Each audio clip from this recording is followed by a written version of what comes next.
Hey y'all, this is Blank Era, and you're listening to Breakdowns for Breakfast. Check it out.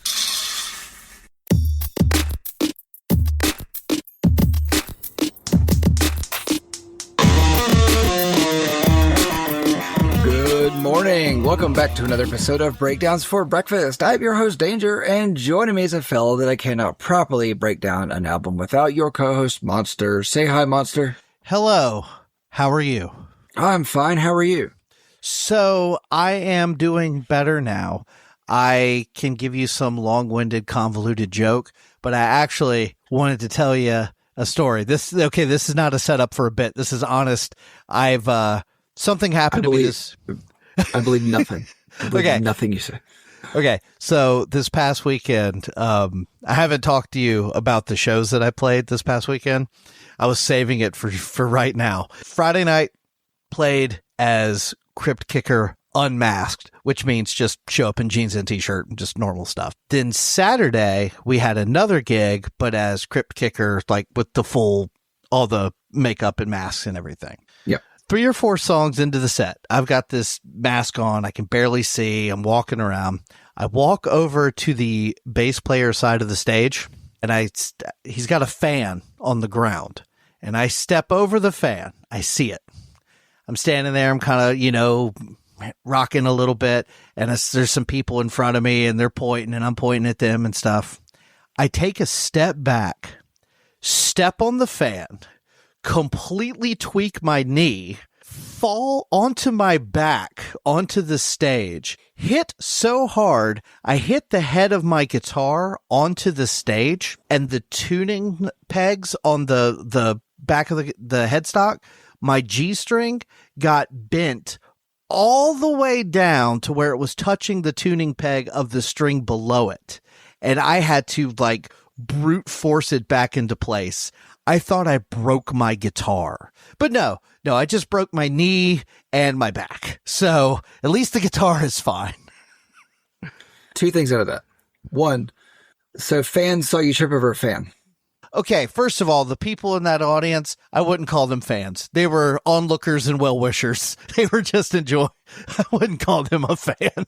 But All right. But yes, and then I did step on a fan, yes. And then I feel like I would be amiss if I were to ignore the fact you had to put your G string back. Yes, yeah, that was the worst part, was after I fixed my guitar, I had to unwedgie myself. No, the G string on the guitar. But no, it was the first time I've ate shit on stage in a long time. So it was a fun thing that I wanted to share with you. Oh, and blah blah blah. This band is called Fourth Ear Seeing or something. There. Yeah. A great transition there. You're welcome. On this episode of Breakdowns for Breakfast, we're here to talk about the debut studio album from Third Eye Blind that was released April 8th, 1997. Now, Monster, you have been wanting to talk about this one for a while. Why have you wanted to go the direction of Third Eye Blind here? I have made no secret of my love of pop rock, Dawson's Creek core, jangle pop, power pop, whatever you want to call this music. And I humbly believe that this is quite possibly the absolute best album of that genre from the 90s. I thought it was between this and a couple more. And just to reassure myself, I went back and listened to some of those albums that I was kind of thinking it was in competition with. And I think this album is consistently better than those other ones. And for a debut album, I mean, most people, a lot of these songs are already played out. They've heard them a million times. But when this came out, this was so good. And it was a huge record. It took a little while. It was a bit of a slow burn. But once these singles started hitting the radio, man, these guys blew up. But I think 20, 30 years later, yeah, I guess it's how long? 1990. It's 30 years old. Came out in 97. Okay. We've established you're not good at math. Yes. So, Yes. I think it still holds up. I think these are still really well crafted, catchy songs. Please tell me how you disagree with everything I said. So I do think that they are well-crafted and well-written songs, but I am going to, I guess I do identify with part of what you said, that these songs are played out, and that's one of the troubles that I had with listening to this is I have never been a huge Third Eye Blind fan. Mhm. I have heard the hits off of this album more times than I can count. I did try to listen to this album, but quite honestly, I got about as far as the hits and I went, I'm done here. And this is before we decided to do it for the show. My ex-wife was a huge Third Eye Blind fan, or huge fan of this album. And so I listened to this album with her, and that's about as far as I got. So I have never listened to this album in full before this. I think there is a huge difference between the first half and the last half of this album. Agreed. The first half, the first half has been played out for me. Like, I don't like the first half of this album. I understand this is one of your favorite power pop albums and you think it's one of the greatest of all time, and that's fine. You can. This one's just not for me. Now, the last half of this album, I think, is like really good. I think there's some stuff in it that needs to be paid attention to. But the first half, I struggled with the first half of this album. It's a shame that you can't appreciate a song anymore because you've heard it too many times. You know what I mean? Yep. And I'm not saying you specifically. I'm just saying in general, because I kind of had to do the same thing, because not only have I been listening to this album since it came out, but I've also hear 3 or 4 of these songs on the radio on a fairly regular basis. I used to play one of these songs in a band. So you're absolutely right. There is some of that involved. And it's not just on the radio. It's in the grocery store. It's in Walmart. It's everywhere. And I do think that the dichotomy of what the song is about and the fact that it's so popular is very entertaining. And Well, I actually found part of a good chunk of this album more entertaining from that standpoint, and not just the major hit from this album. right. So that's another thing that I think really is a testament to how good some of these songs are, is that these guys had mainstream success with some wild lyrics. And the fact that they just snuck it in and none of us batted an eye because it was so catchy and so well crafted is a testament to just how good this album is. Now, like you said, there's a few songs on here we have all heard so many times that we can recite them, and it's kind of hard to separate that when you're doing something like this. But I think you sort of have to give it an honest judgment, because it's hard to say, I don't think this is a very good song. Why? Because I've heard it 100 times. Okay, but is it a good song? Whether you've heard it once or 100, you have to judge it on the merits of what's there. So I think that's, I even struggled with that a little bit, but I'm also, like, I know how I feel about even the played out songs. So I guess part of it that, kind of, I don't want to say work to their disadvantage is I have an issue with his voice. And the thing about it is, even within that in the last half of the album, I wouldn't even say full half, but like his vocal tone changes. And it was like, okay, I no longer have a problem with what's happening here. And I've had an issue with Stephen Jenkins' voice since I first heard Third Eye Blind on the radio in 1997. I've just never liked it. I've always felt like he has gone for that pop punk tone before I even knew what the pop punk tone was. And I don't feel like that's his voice. I feel like we get his voice in other places in this album. I feel like that was just kind of a put on thing. Okay, if it works for people, cool. I think musically, things are structured really well on this album. But I also did some digging into what Stephen Jenkins did leading up to this album and whatnot. I don't like him as a person. No, he's not a good dude. He's not a good dude. And I think it's well documented that most of the people that are in the bands that we like are not very good dudes. That seems to be a common trend. But I mean, it's one thing to not be a good dude to people outside your band, but when you suck to people in your band, that's a whole other level to me. Like he was not very nice to some of the other people in the band, especially one fella individually. And then, he kind of screwed over everybody in the band by, he went and filed, Third Eye Blind as an incorporation in secret and didn't tell anybody else. And so, and he put himself as the sole CEO or sole like ownership of the, incorporation, and pretty much cut a bunch of people out of making the money they could have off of the success that this album had. So I cannot remember the name of it, but essentially, It's Third Eye Blind Incorporated. Sorry, go. Thank you. I appreciate that. There is Third Eye Blind, which is Stephen Jenkins and whoever he can have put up with him and play his songs. And then there's, is it XEB or something?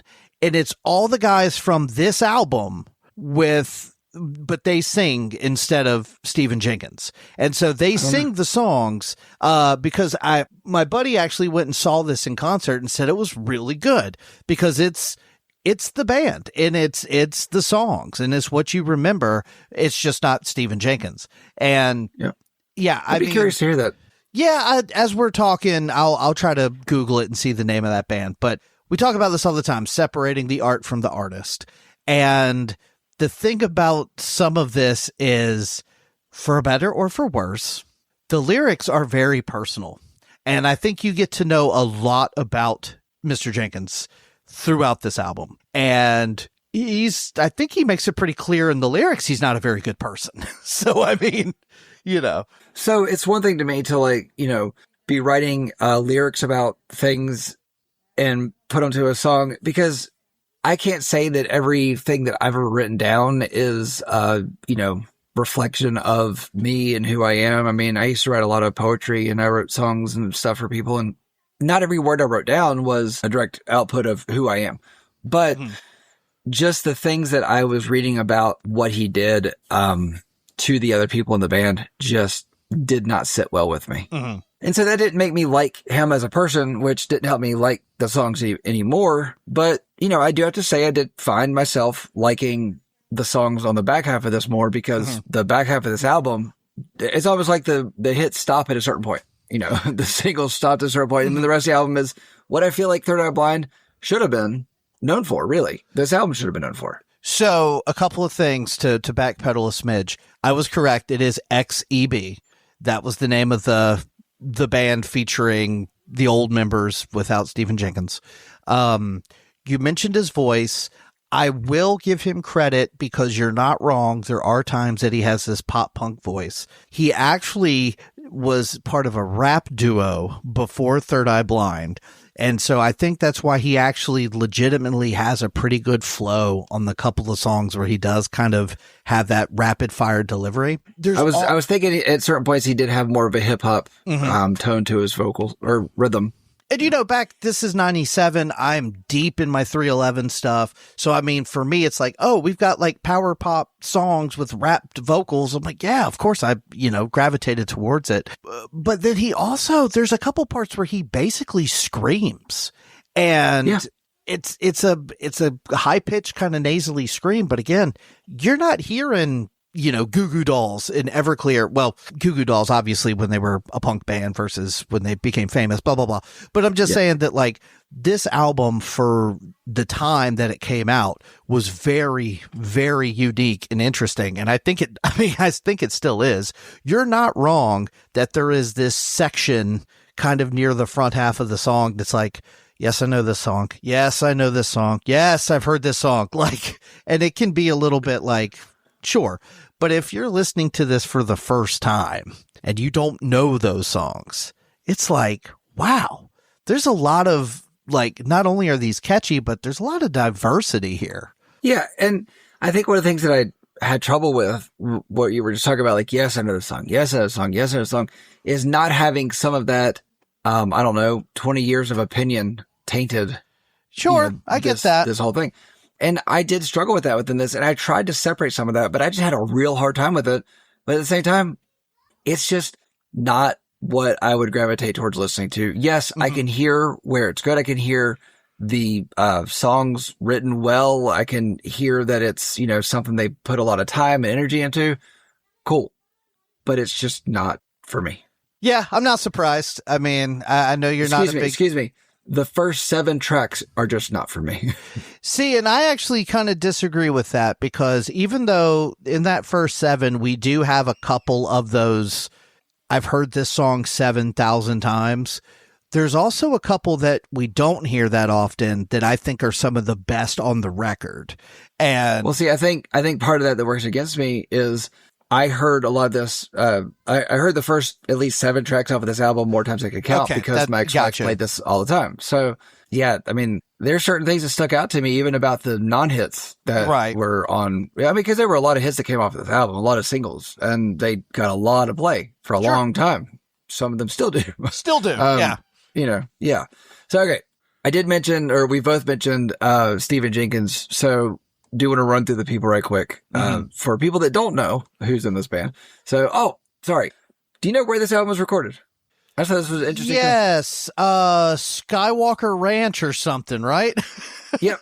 It was actually recorded, at, Toast Studios in San Francisco and, Skywalker Ranch, which I just think that's interesting. I don't think I've ever come across where Skywalker Ranch had a studio for bands to record albums in.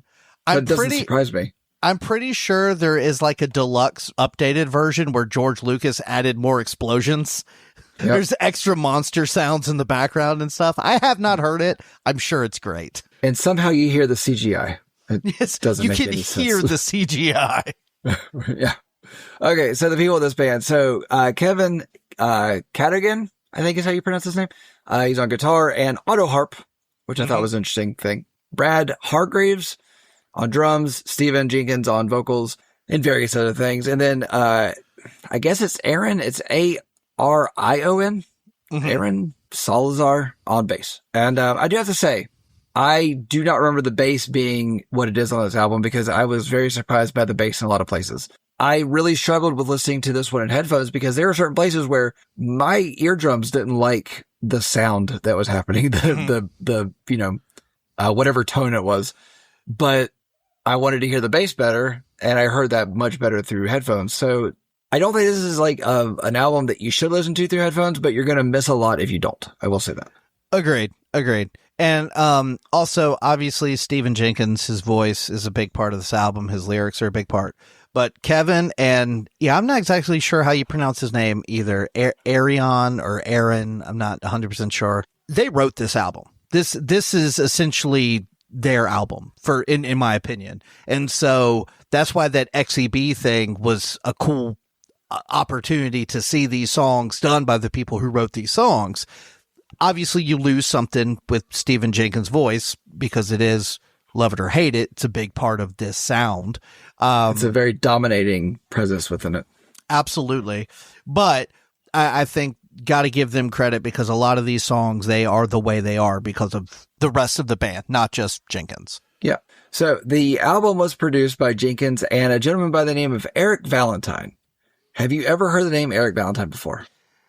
I might have, but it's not ringing a bell, really. Well, it wouldn't surprise me, but it wouldn't surprise you that you haven't heard his name, but he's kind of just done a lot of things. He's produced albums for Good Charlotte, Lost Prophets, Take It Back Sunday, Nickel Creek, Queens of the Stone Age, Third Eye Blind, of course, Smash Mouth, and the All American Rejects, and a whole bunch more, which I thought was interesting that this band actually went on tour with Smash Mouth a lot, and they kind of became buddies, evidently. Interesting. And which led me down a Smash Mouth rabbit hole, which I never thought were words I'd put together. Oh, okay. Continue. I did too recently. Yes. What did you find? Well, I found out they're getting ready to release a brand new album. And, with a new singer? Yes, with a new singer who is not great. And did you listen to some of it? I did. So they released 2 singles and I listened to both of them. And okay, full disclosure, I heard Walking on the Sun and liked it enough to buy the album. And if you've ever listened to Fush You Mang, that album that song's on, it's a fun pop punk ska record.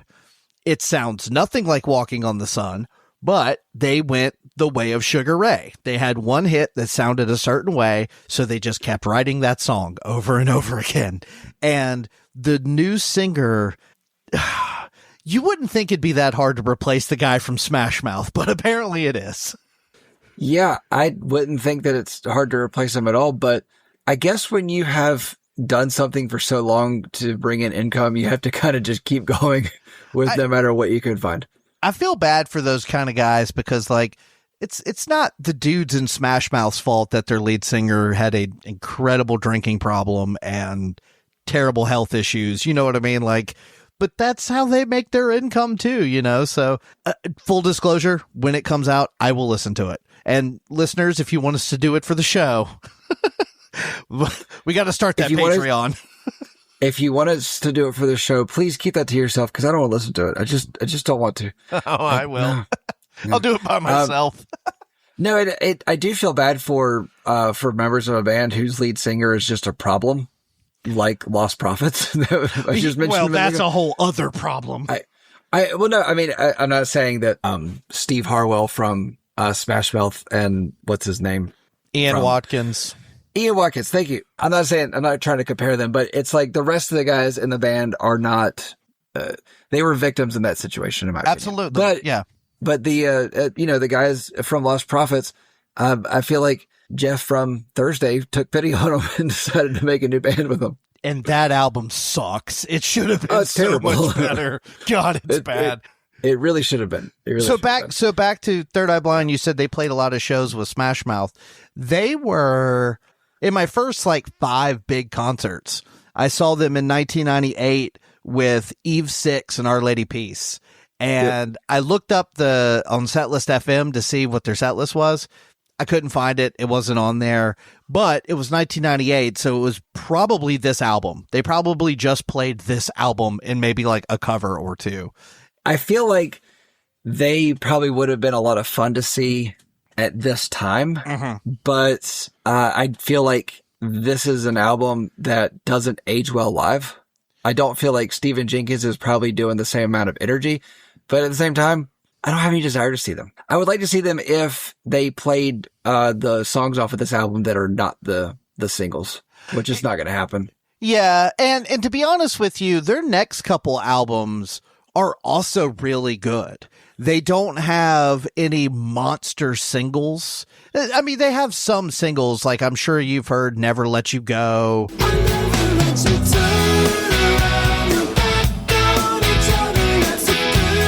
And there was that one song, I think it was called Blue or something like that, because that's the name of the second album is Blue. They had some more success after this album, just nothing as monumental as a couple of the songs on this. No, the songs off of this album got put onto soundtracks for years, and like I said, played in grocery stores and Walmart and Lowe's, and they're everywhere. So anyway, are you ready to dive into this 14-track album? Absolutely, yes. All right, track 1, Losing a Whole Year.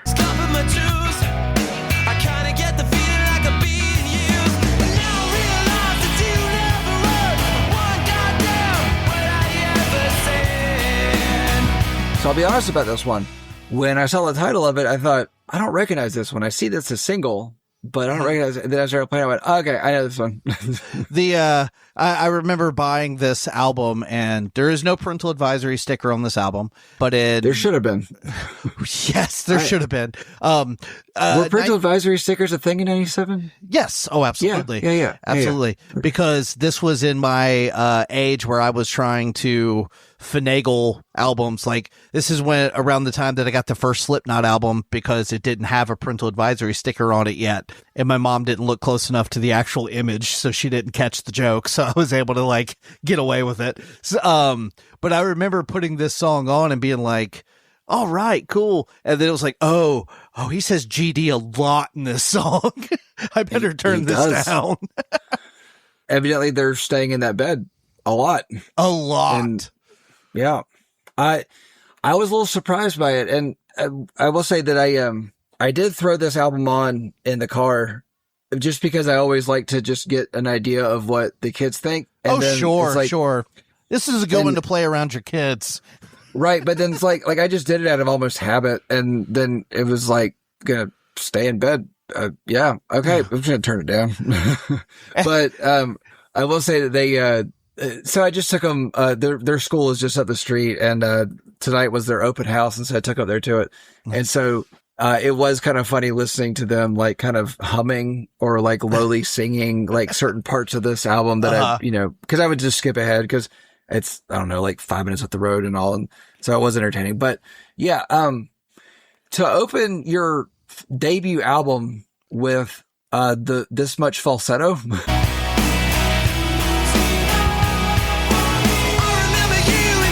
and this much, I don't know, vulgarity talking about staying in bed is a bold move.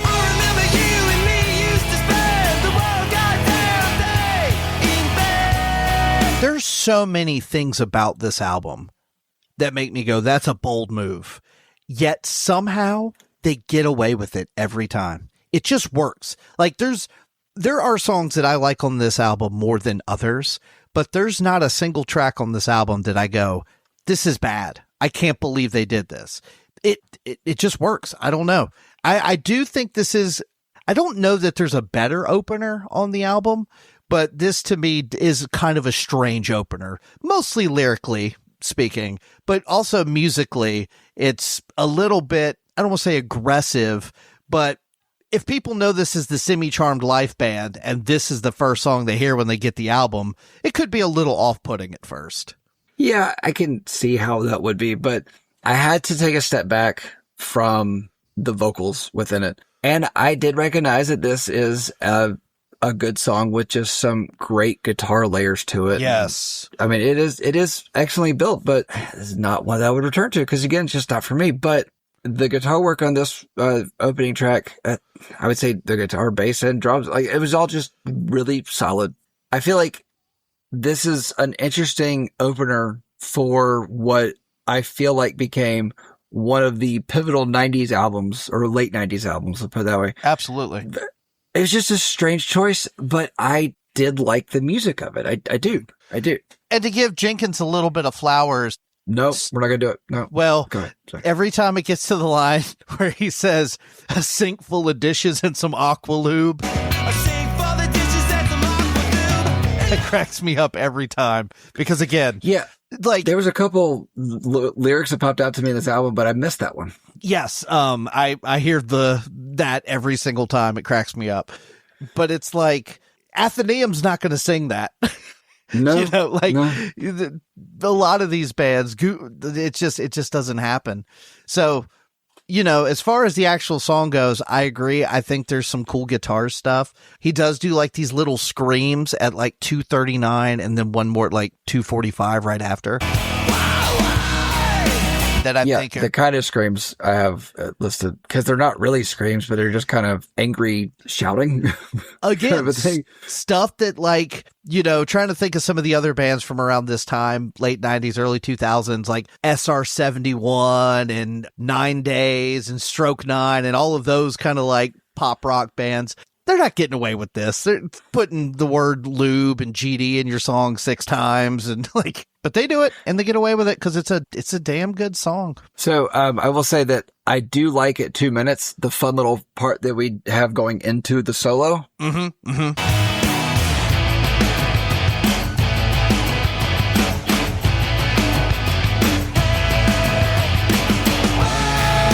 And I do like the solo as well. It's just, I mean, it's a good little solo and nothing crazy and not like, oh, holy shit, this is a good solo. Right. But I mean, maybe he's laying in that bed playing the solo. Lay like dogs. All right, let's move on and talk about track 2, Narcolepsy.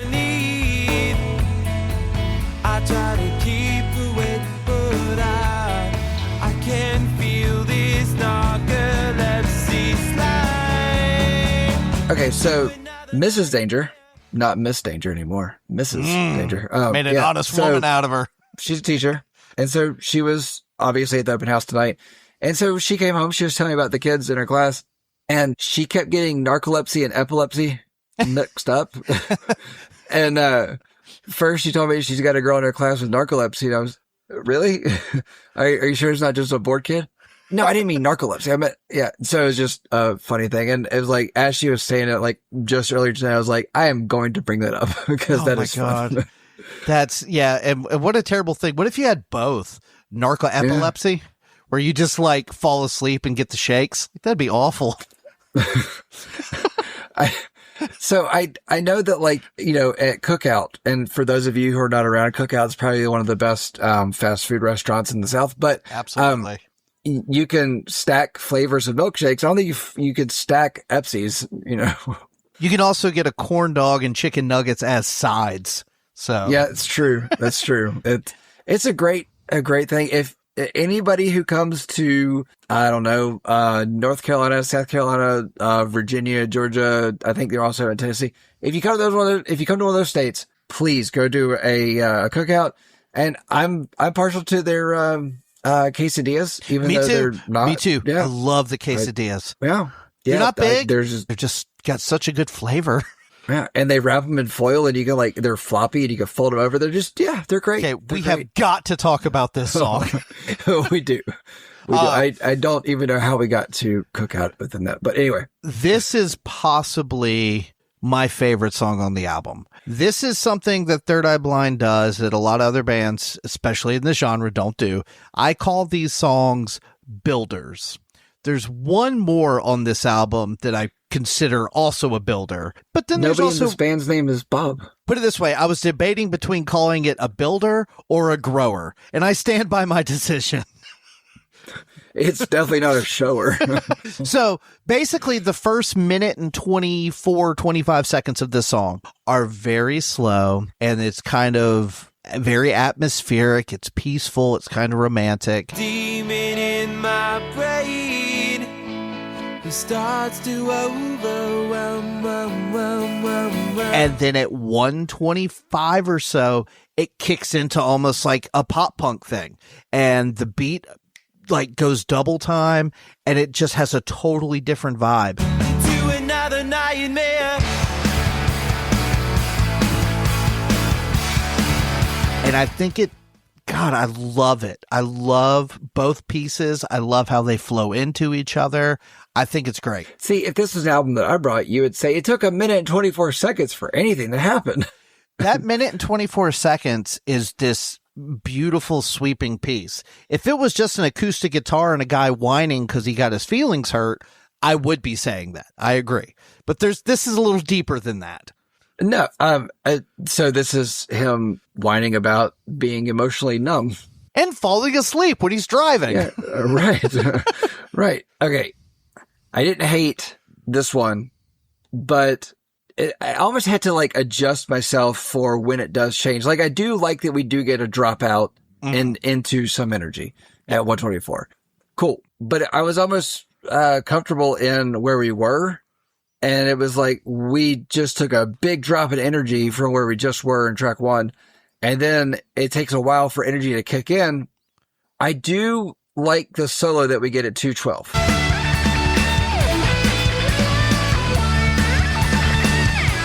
think it's an interesting solo. And I'm just going to move on through the song because that's what I'm doing. Deal with it. But I thought it was interesting that it was at 3:05, we almost get a touch of some dirty punk. Mm-hmm.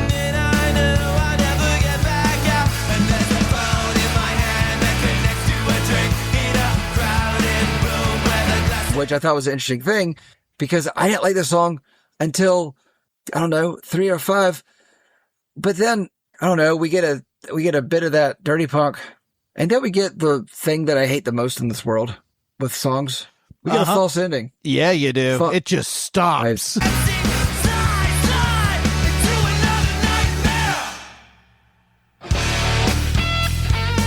Yeah, I had the note. What's this false ending bullshit? Mm-hmm. But I no longer like this song. That's fine. It's not for you. It's not made for you. It's made for people like me, because when it does that false stop, what does it do? It jumps into a mid-tempo halftime, and it's got these cool little guitar. It's not really a solo, but you hear some cool notes, and then he sings this real high-pitched falsetto, "Keep Awake," over and over, and I think it sounds great. Everything about this song, I think, is wonderful.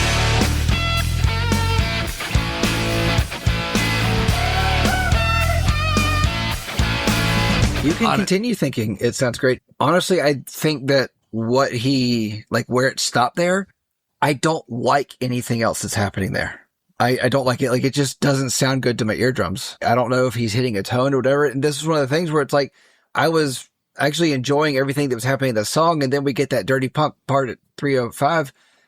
And then it stops and it comes back to where it's I don't like the way that any of this feels in my head. I don't know. I think this song, again, talking about this style of music, This is such an interesting song from a songwriting perspective. The movements of the music, there's not really a verse and a chorus. It's just all these different sections.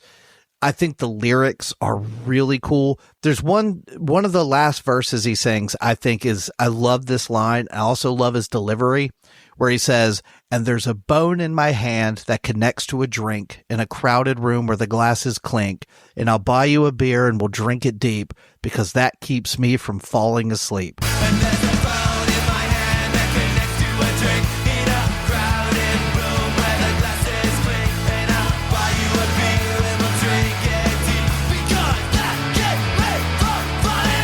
asleep. I love that. And this album is so full of these weird lyrics that get pretty blue.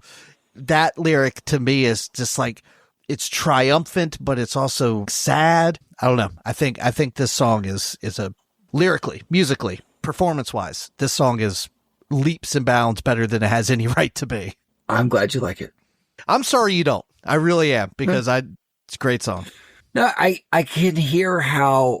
Okay, so this is one of the things that I've really had to, kind of go with in this is I can hear how people would like this. Mm-hmm. Again, just not for me. Which is funny because it's got the super slow kind of sad sounding intro, which I know you like slow kind of sad sounding music. Then it picks up and it kind of goes into this like pop punk thing. And I know you like a lot of pop punk. And then it goes into some of these other things that are all things you seem to like at times, but for some reason, when it's all put together on this Third Eye Blind record, we can't like it. No, like I can hear how musically it's something that is good, but then Stephen Jenkins' voice on top of it just makes me not like it as much. Yeah, I mean, that's one of those things. You can't change the way people hear voices or tones and whatnot. And if you don't like a guy's voice, that's gonna make an album difficult, regardless of how much you like the music. Speaking of his voice, let's talk about track 3, Semi-Charmed Life.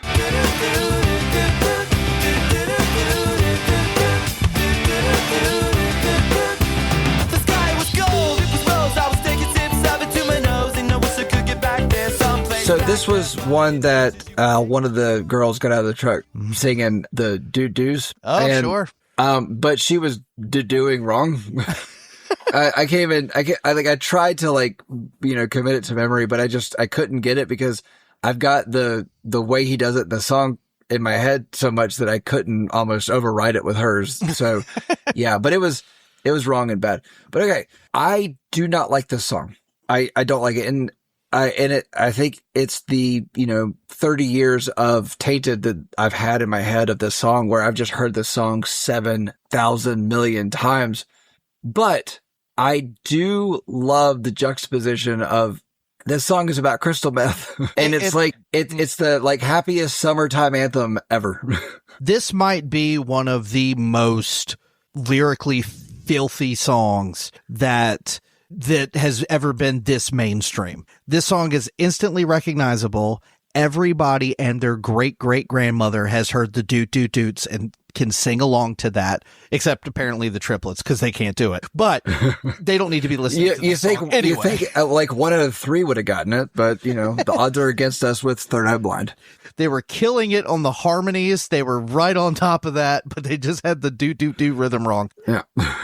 I totally get it. I understand something gets played out, and it's the same as, I love 311. I could die a happy man never hearing Love Song or Amber ever again. I'm done. I don't need to hear those songs again. So you plan on listening to this episode, right? Yeah, sure. Yeah. And you'll put both of those in here? I'm going to put Amber right here. That's fine. Amber is the color of your energy. But wait, hold on.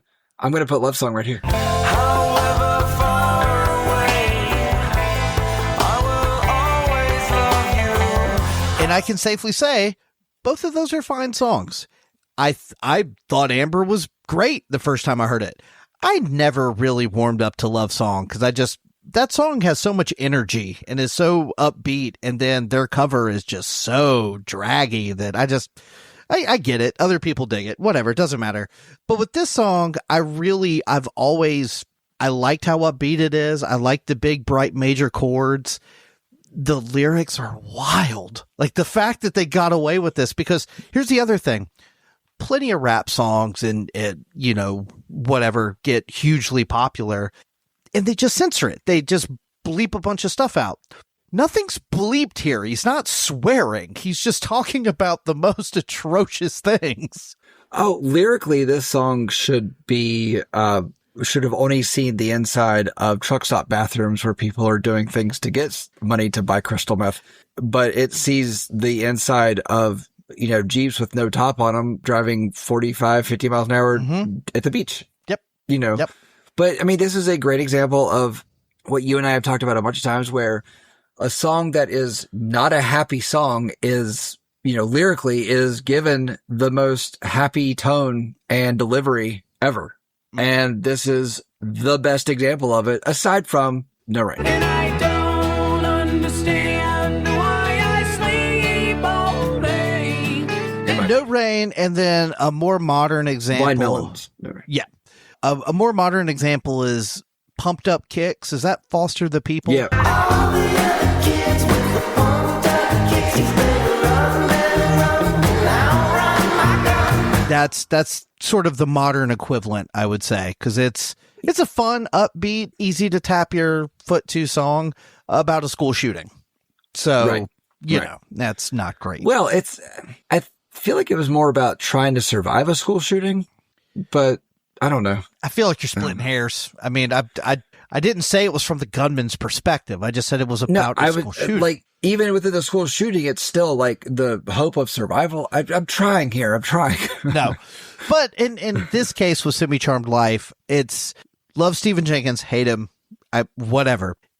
I do like how on the nose lyrically this album gets at times, because there's so many bands where they sing about some sort of like the scent of sadness wafts through the air. And he's like, no, I was shooting crystal meth. Like, that's what I was doing. Like, you know, it's like this romantic moment with this woman. He's like, no, she went down on me in a movie theater. Like, that's what's happening. Like, it's very much just blunt. This is what I'm talking about. And for better or for worse. But I mean, here's a perfect example of if the song is good enough, you'll get away with it. Yeah. I'm really surprised that this album has not been given a parental advisory on any level in however long it's been since it's been out. 97. Yeah.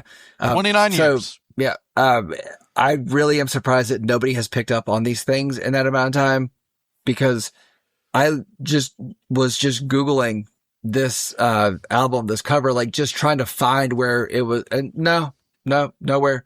It's not even, I couldn't even find where other countries, you know, banned it from, you know, distribution there because of things like that. Well, I mean, the next song is not too happy either. No.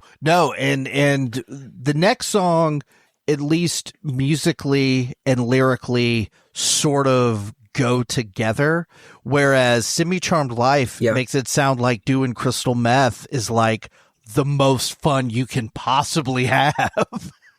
Well, from personal experience, I'll tell you, no, I've never done crystal meth, but yeah, I don't know. I did hear somebody say recently that somebody was doing gallons of crystal meth, and I was like, I don't think that crystal meth is sold by the gallon. My tooth fell out just hearing you say that. That sounds atrocious. People obviously. I think it was my friend Matthew who said that. Matthew, yeah, that checks out. And his wife Methany. Do they have a child? What's the child's name? You got one more? Well, she's a girl. Her name is Crystal. Thank you. Okay, you brought it home. We're not saying anything about this song because what is there to say? You've heard it. We've all heard it. It's a huge pop staple. Always has been. Always will be. If you haven't heard the song, go outside. Yeah, I mean, it's bound Semi Charmed Life by Third Eye Blind. You've heard it. Even if you think you haven't heard it, you've heard it. All right, track 4, Jumper. If you do not want to see me again, I would understand. I would understand. And there's a good chance you've heard this one too. Yeah, probably. And if you haven't, then maybe you should step back from that ledge. and you might hear it. Yes, for sure. I wish you would step back from that ledge, my friend. I do think this is a wild track order situation here because you go okay, so track 2, we're singing about narcolepsy and alcoholism. Track 3, we're singing about meth addiction and running wild. And now we're talking about suicide. Like, yikes. Yeah, I mean, we definitely hit some big themes, some heavy hitting themes In the first the 15 minutes of this album. Yeah, but it's happy.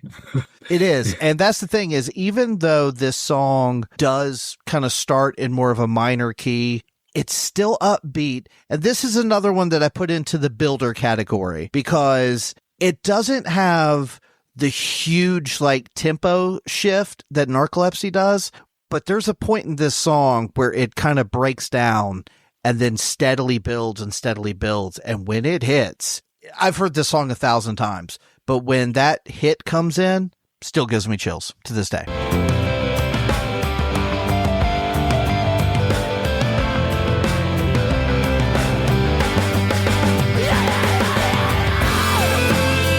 So for anybody that doesn't know, the song is essentially about someone who killed themselves, committed suicide because they were being bullied because of their sexuality, which has, the song has become, it has resonated amongst many within the LGBT community. Cool.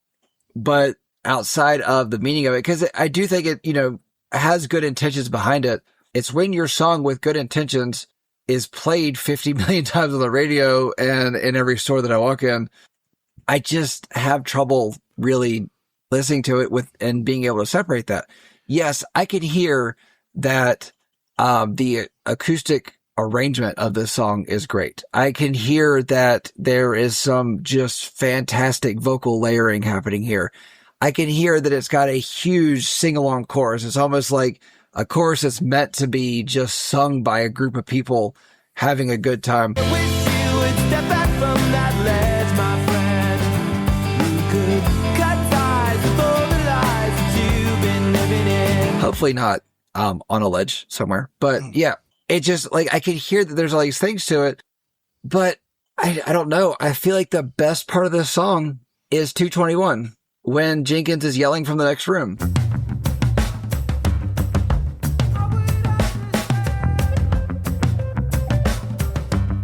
And like, I feel like that's where we really get that it's a band. The band is here. And, I feel like we've talked so many times about how you have these songs that these bands put out on an album and the band is not really given time to shine. And I feel like the band actually gets time throughout this album.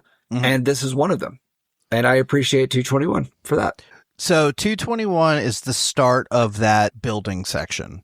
We've heard the verse and the chorus a couple times, and now it starts to almost start over. We stripped it back. It's real simple drums, and there's a nice bass line, but it's not too busy. And the guitar just kind of keeps building and keeps building. And then at around 3:04, the lead line kicks in, along with Stephen Jenkins doing like a little bit of a yeah, kind of like scream thing. Right.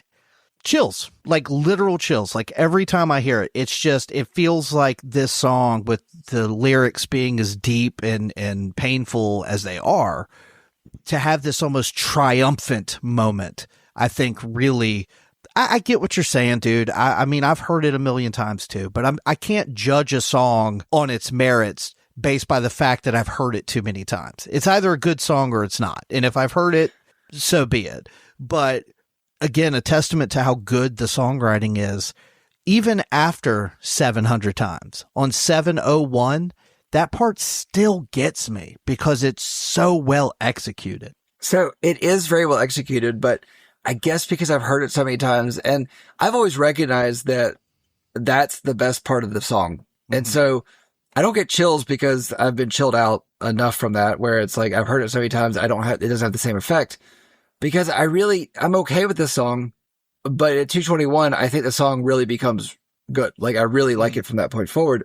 I really like the outro on the song. The snare drums are kind of cool. Yeah.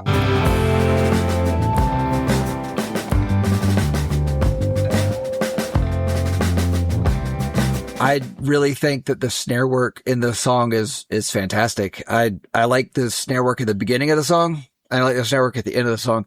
I'm just a sucker for some good snare. Mhm. You know, it snared me. I will say, moving past that, because that was worse than your meth family, I think the thing that makes this song keep moving is the bass and the drums, because the strummy guitar, the vocals are good, but it's all very standard pop rock.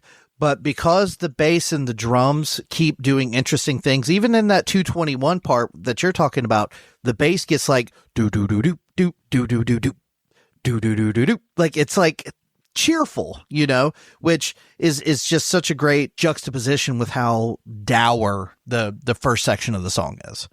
Yeah. All right, let's talk about track 5, Graduate.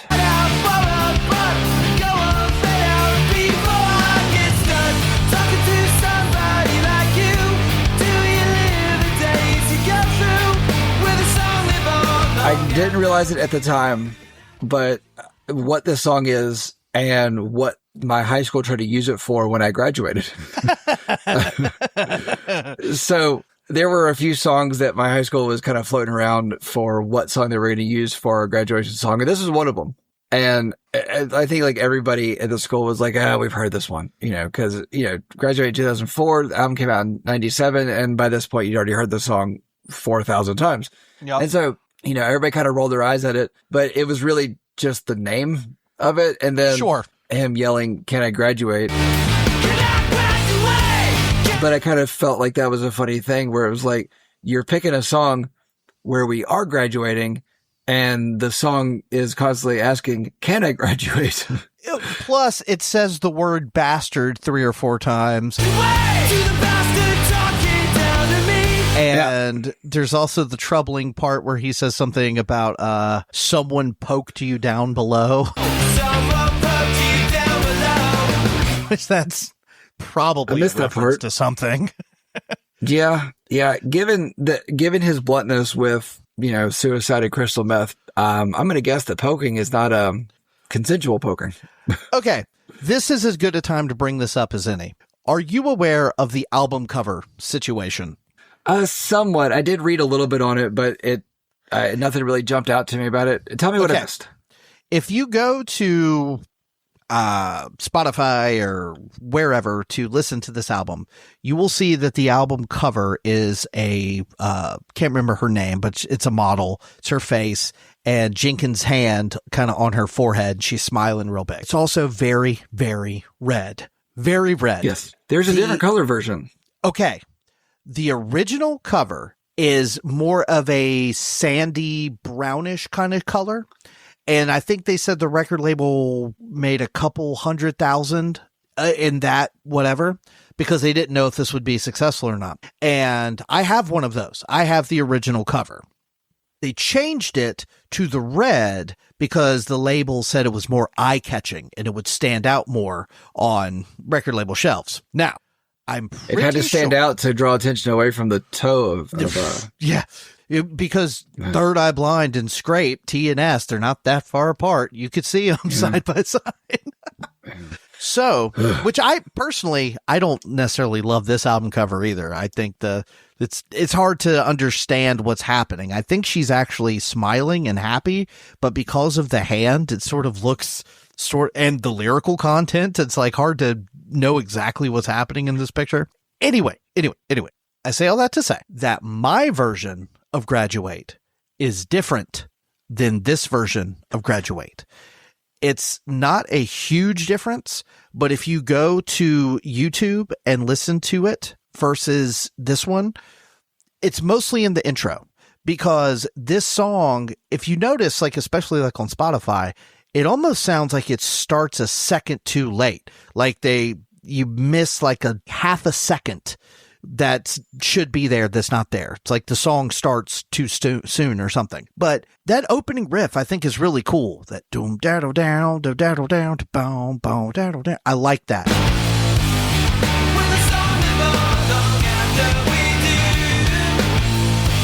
But it goes on forever on this version. It does. It does not go on that long on the first pressing. I don't know why they changed it. As a matter of fact, on Spotify, it even says, No, that's actually Jumper. Weird. Okay. I don't know. I don't know if it's just on the red cover, they changed it, or it's a newer thing. I have no idea. But I think the song's really cool. I always like the energy and how upbeat and kind of bouncy it is. But it's always weird for me to listen to it now because that is not the arrangement on the CD I had. Okay, so I never noticed the guitar zooming that was happening in the song. I feel like zooming was the best way to put it. Interesting touch, but because I've heard the song so many times, I feel like that's just kind of a layer that kind of colored what was happening. But I do feel like this is the band's most punk song, at least up to this point in the album. Mm-hmm. I don't know. I like the guitar work at 146.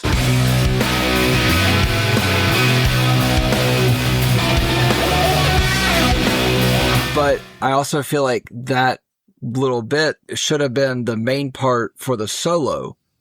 Instead, we got a change in the sound of the solo. And I don't know. I kind of thought it was a strange one because I think that kind of the noisy, like guitar rock that was happening would have been a really cool solo to throw in there. And what we got was fine. But once I, kind of honed in on that, I mean, it's just a real quick part. I feel like that should have been it, and I would have enjoyed it a lot more. Because of my taste, I actually like 157 where it does kick into that other part of the solo.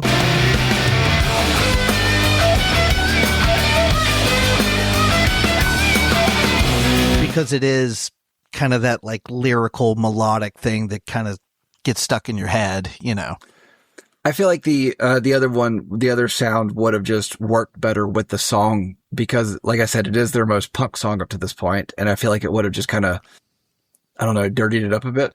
Okay, so looking at the lyrics, here's what I can tell you. So this song starts with them saying, "Knock it all down. Will this song live on long after we do? Will this song live on?"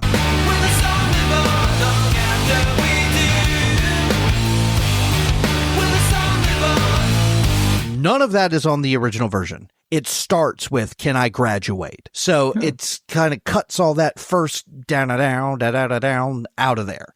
So for me, I've always really liked this song, but it's just hard for me to listen to this version because it just feels weird. So I do want to ask you though, on the original version, does it have the part at 219 where I feel like it sounded confused at first, but upon repeat listens, it just kind of sound planned and on purpose?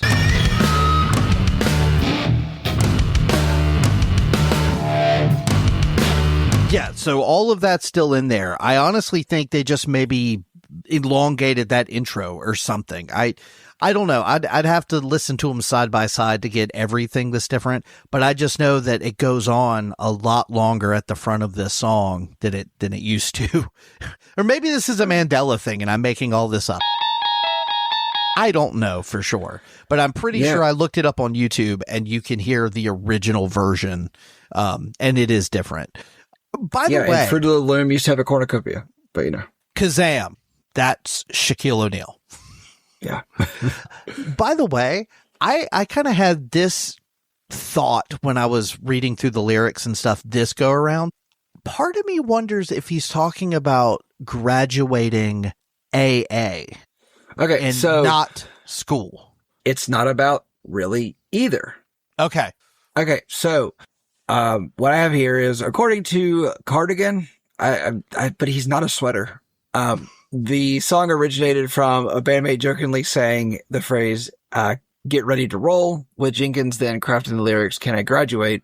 in the same style. In an interview with Billboard, Jenkins said that the concept of the song was developed through the band's experience as they tried to get signed by a major label. He further explained that Graduate is about, after he got signed, in the process of getting signed, I'm still standing in front of some suit at a record company asking for permission, like some kind of lap dancer, some student again, like I was still in high school. So it was not about graduating high school, but it was about the feeling of, getting signed and then having to talk to a boardroom of people asking for permission to do things like you had to ask your teachers in school to do things. Okay. Fair enough. And actually, there's a line on there that I always thought I heard him say, where he says, "I won't die on the vine," and that always to me made me think about, there's a song coming up about wine, and so I thought that was like a reference to that, but I don't think he actually says that. I think that's just a misheard lyric that I got stuck in my head for some reason. Okay. I don't remember hearing that at all, but let's move on and talk about track 6. How's it gonna be? Between you and me, 'cause I don't care. How's it gonna be? How's it gonna be? Okay, so I'll just start this off by saying the song's inspiration came about when Kevin Cardigan was messing around with an auto harp, which I think is cool because you don't hear songs with auto harps anymore. Mm-hmm. Jenkins said, which is a vintage sounding instrument that you can't really play without having some sort of nostalgic sound to it. That inspired this emotional condition in me.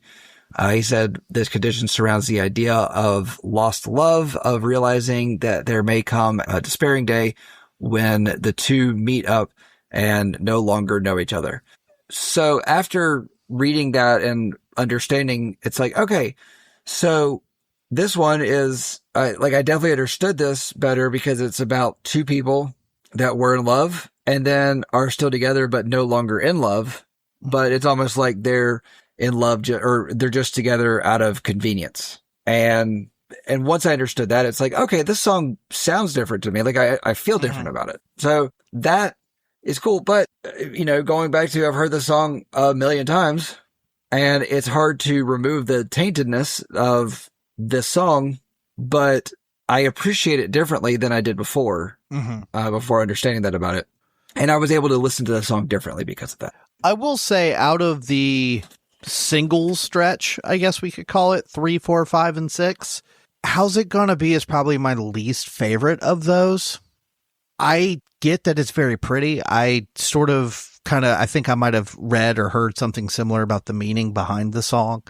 And so I like all of that. But for me, it doesn't really get interesting until about 2:28, when it kind of kicks in a little bit stronger.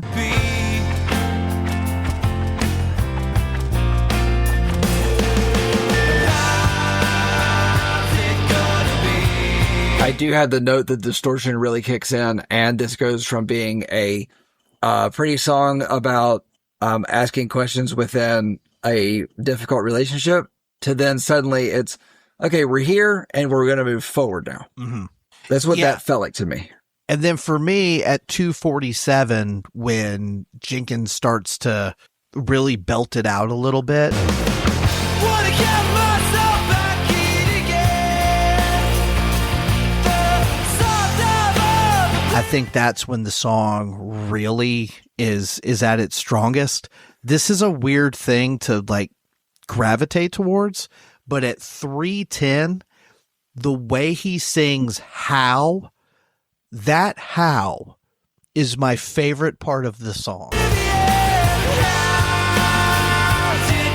How does he say it? How? There's just something about, I heard it. I got it. There's just something about, there's a forcefulness to it that is not there when he says it the other 10 times in the song. I can't put my finger on it. I think there's a backing vocal there too. And maybe that's all it is. It's just, there's another layer, but there's just something about the note that he hits. It feels more impassioned. I don't understand why, but it does. No, I didn't pick up on that part of it, but this was one that I enjoyed listening to the song in headphones, but I absolutely did not like the intro sounds.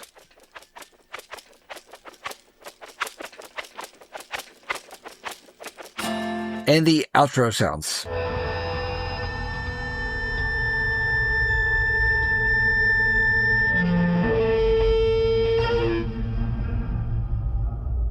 In headphones. At all. It sounds like a typewriter, maybe, or something. It sounds uncomfortable, and I don't like it. I know what you mean. Yeah, that kind of sound. It's strange. It's somewhere between a typewriter and shotgun cocking. It kind of sounds like the sound of the first Resident Evil game when you save using a typewriter and an ink ribbon. Very similar to that sound. Yeah, I don't recall that sound, but no, it's up there with listening to someone chew. I hate that sound. I don't know, for some reason, people that I know, they may or may not live in this house, can eat mashed potatoes, and it sounds like someone put drywall screws in a garbage disposal. If you can make eating mashed potatoes sound awful, that's a gift. Yeah, that's a skill. Somehow she makes Jell-O sound crunchy. I love that you said she, because that narrows it down by nothing. Well, okay, so there is another male in the home, but then there is an outnumbered. We're outnumbered here. I never once thought it was him. No. I knew it was a female. Yeah. All right, track 7. Thanks a lot.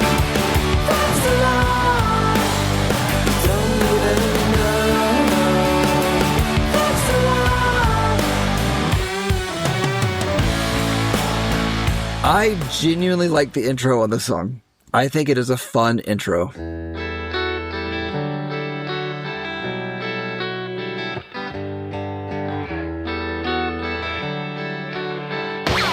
This next stretch, 7 through 11, is what I'd like to call the second half of the album, maybe? Oh yeah, we're out of single territory. We're in the part of the album that I start to enjoy. Right. There's, even as somebody who likes the singles way more than you do, this part, starting from here until track 11, and I'm making that distinction, and I'll explain why when we get there. This, to me, is probably my favorite stretch of the album, just simply because I've heard all of those songs 700 times. I've only heard these songs 400 to 500 times. I will say that I got to track 6 with the ex-wife, and I said, nope, can't do it. And this is the first time I've really even heard the back half of this album, and I wish I'd heard it before now, because this is a lot more fun. It's pretty good. I will say that I am having trouble with his voice on this song, but that's just a thing that I'm just having to get used to. But I do appreciate the attitude that he has within this song.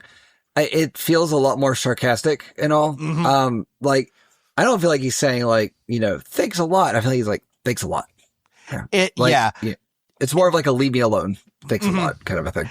Yeah. And to your point, I can definitely see where you wouldn't like his voice, but there's something I really enjoy about where he does the falsettos, thanks a lot, and then the guitar comes in with that wah-na-na-na-wah-na-na. Like, that to me is like so earwormy and catchy. Thanks a lot.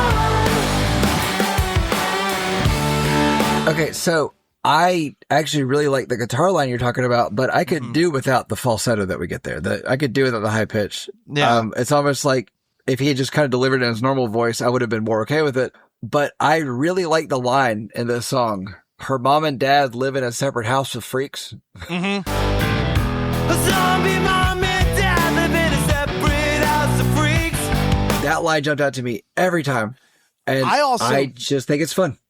I also really like the line where he repeats it a few times, where he says, I woke you up and I slit the throat of your confidence. I woke you up and I slit the throat of your confidence. But I missed that one. Yeah, he repeats it a couple times, but at 157, he sings it in a different register, because he sings it up here.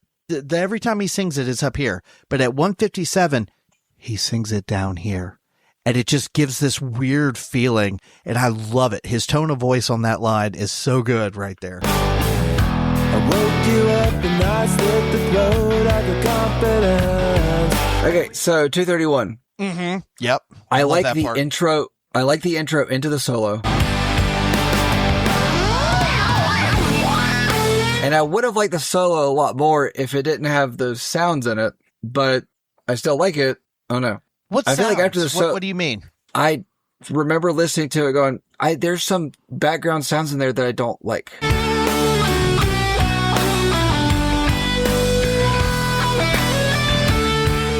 Maybe I'm just making it all up. Well, no, I think he's got like a wah pedal or something going on. So you're hearing sort of this extra layer of distortion to the notes. That might be what you're hearing, because there's not really any major instrumentation or anything there extra. I don't think. But then after the solo, it feels clumsy to me. It's almost like they just kind of fall out of the solo and have to kind of put the song back together. But then I feel like this is just a bright guitar pop song, but it's a fun one. But then we get a big drop in energy at 3:21.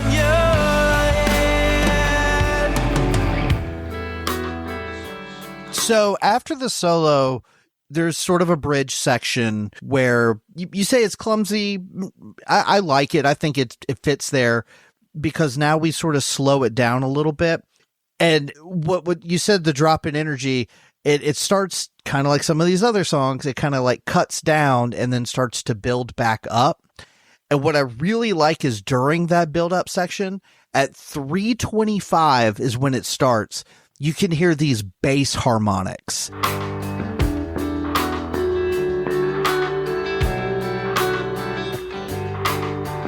Which is wild. It's not something you hear a bass player do frequently or very often. And it sounds really cool. And then they go back to the chorus a couple times. And then at 4:08, we get more wacky ass bass stuff. Cause then he plays like this extreme fuzz bass for a couple measures.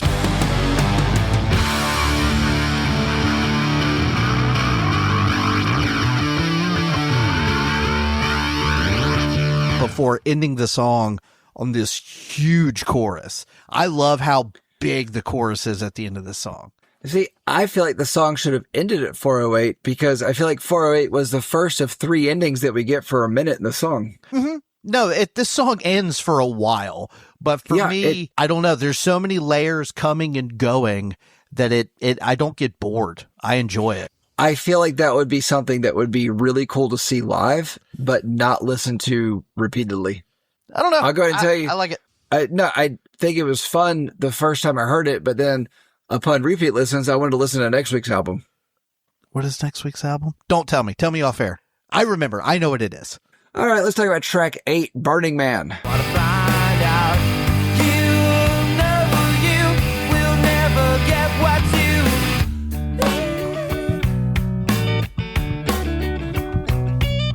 I wanted this to be about the desert festival, but it's not. But I will say that the bass comes in on this, kicking the damn door down. Mm-hmm. This intro is so much fun. Bass for damage.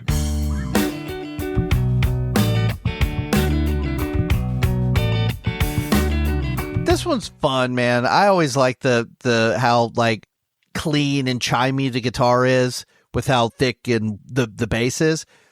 And then the drums are like off kilter, but not in such a weird way that you can't lock in and enjoy it. So I think the issue that I had within this one was that it felt disjointed to me, but not disjointed at the same time. I don't know. Mm-hmm. Like I like the bursts of sound that we get, like the peaks, but it's like they don't do it enough. It's like they're too spread out. And if they had just kind of put in an extra like 2 or maybe 3, I feel like that would have made it a lot more fun to listen to, because I just wanted more of those within it. And I didn't hate the song by any means. Mm-hmm. I did hate the sound of bottles clanging at 140. Oh, really?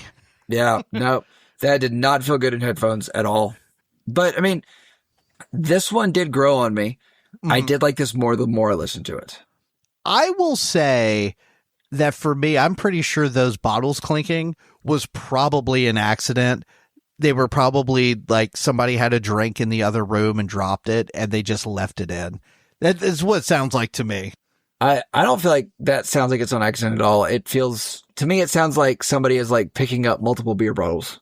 Well, okay, so that might be more accurate, is somebody's cleaning up the mess because there's empty beer bottles everywhere. Yeah.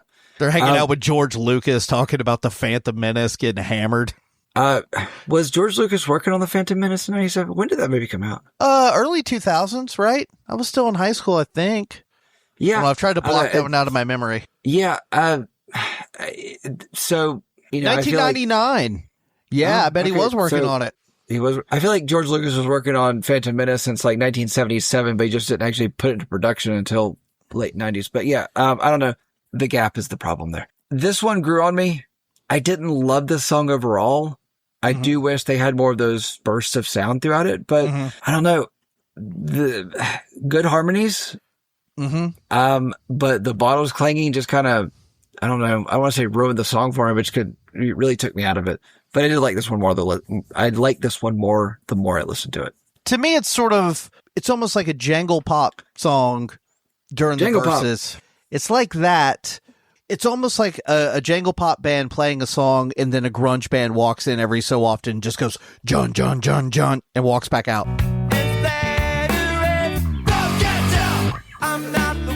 It's an entire song of that one section of Creep by Radiohead.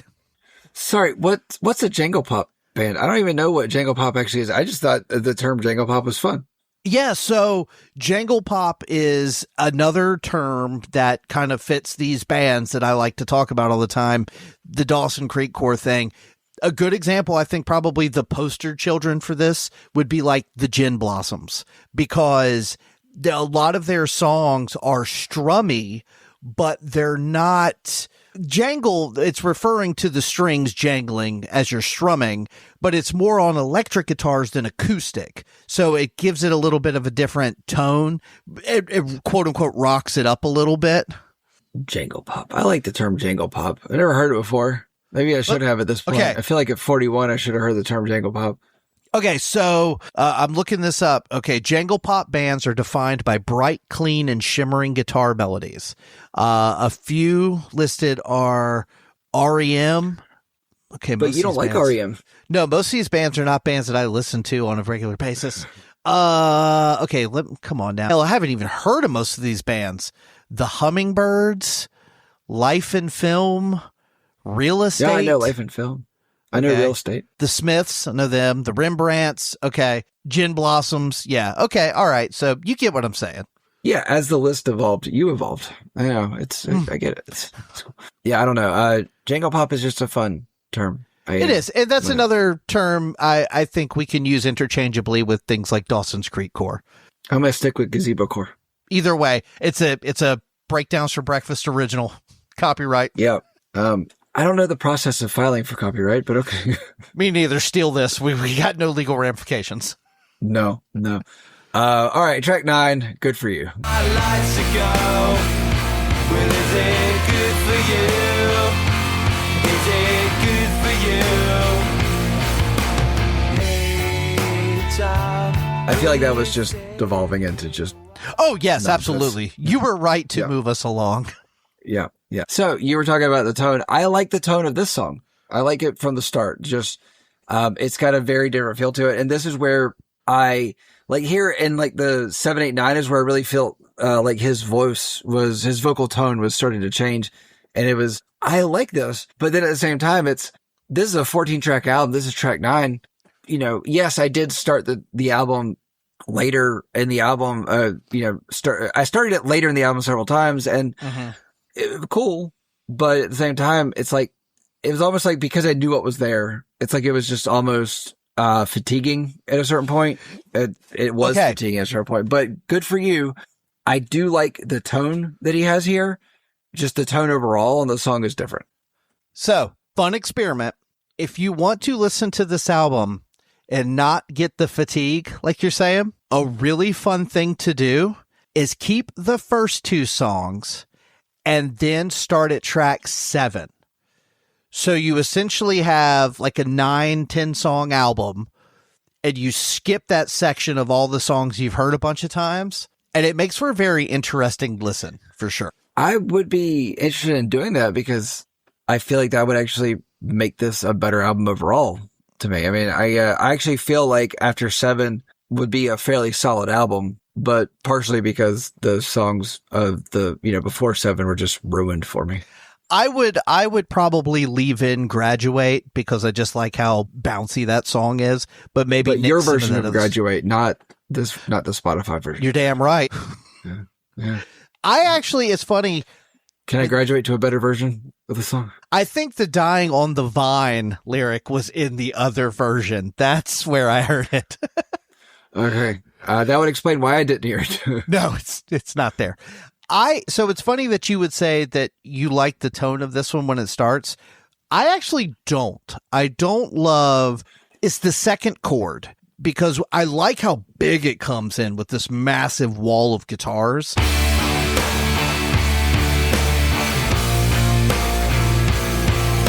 But the second chord is like so dour that if it's like it kind of pulls down. But when it switches to the verse, I love the tone of the guitar on the verse and the vocals there. I love all of that. So it's not a surprise to me that I like something you don't like. Right. I've been way more into this. And then the one song where I'm like, I don't really care for that. You're like, this is the best one. I don't think it's the best one off the album, but I do think that this is a song that would have definitely colored people's opinion of this album differently. Mm-hmm. If they had not gotten hung up so much on the do-to-dos and listened to Good For You more. Do-to-do and Good For You. Again, this song fits with the rest of the album, but it does feel a little different, especially in this track order where it is. Mm-hmm. It's not one of my favorites, but it does do a couple things I like. The bridge at like 2:32, there's a lot of weird guitar stuff going on that I think is kind of fun.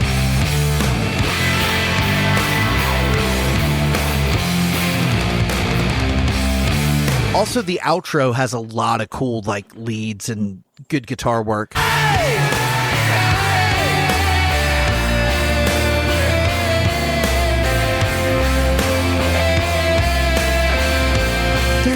There's just one lyric in this song that has always, I don't want to say made me uncomfortable, but I don't quite, I don't know what he's saying.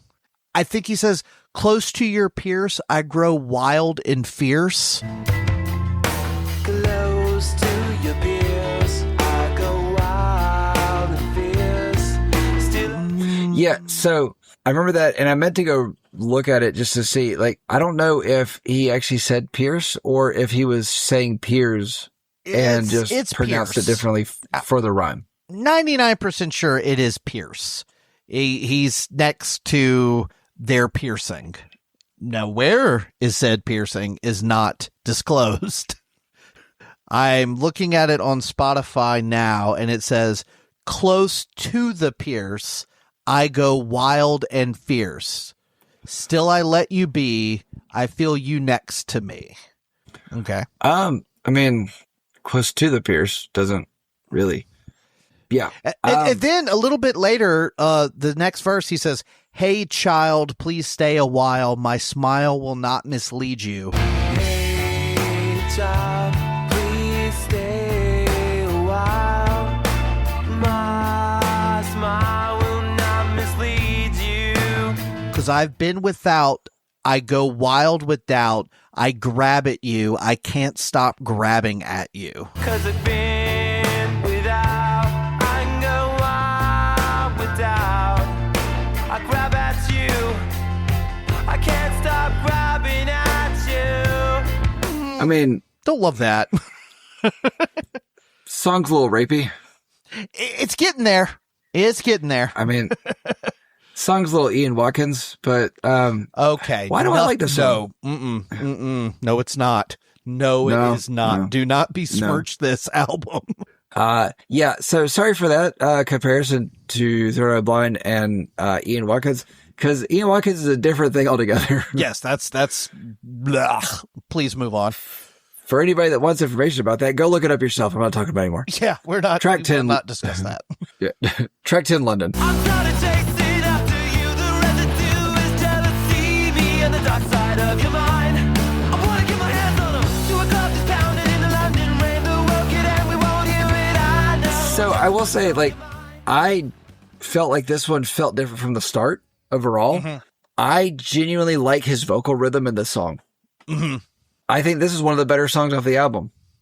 Just because I think this is probably one of the most fun songs, but it also sounds so much different because he doesn't want to go to London. I don't wanna go to London. But what he did want to do is use the Britpop influence to write the song. And I think that might be why I like this song probably the best of this album, because I really like the Britpop movement of the late 90s.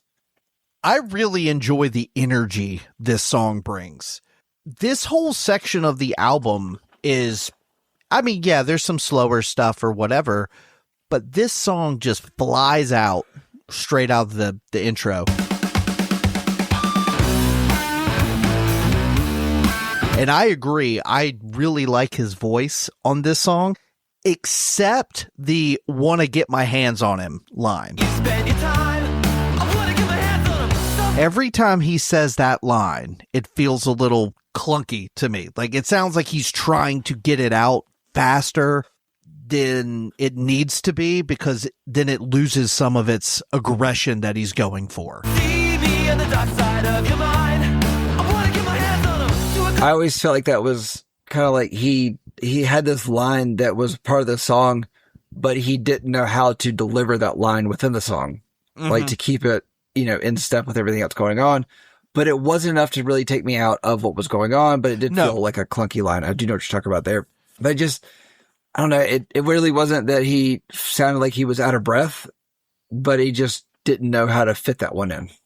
Yeah, exactly what you said. It does not take me out of the song. I think the song is so much fun, so high energy. The bridge is really super short, but the chord progression is going up in pitch. So it has this like anxiety inducing feel because the music stays so energetic and upbeat. It's been this way 1,000 years. We talk to each other. I think it's killer. This, and it's such a short song. It's just a little over 3 minutes and it just cooks. 3:07. Yeah. It doesn't feel 3:07. That's something I was surprised about this, because some of these songs feel long. This one does not. I agree. I won't argue with you there, but this one does not. This one just rolls. Track 11, I Want You.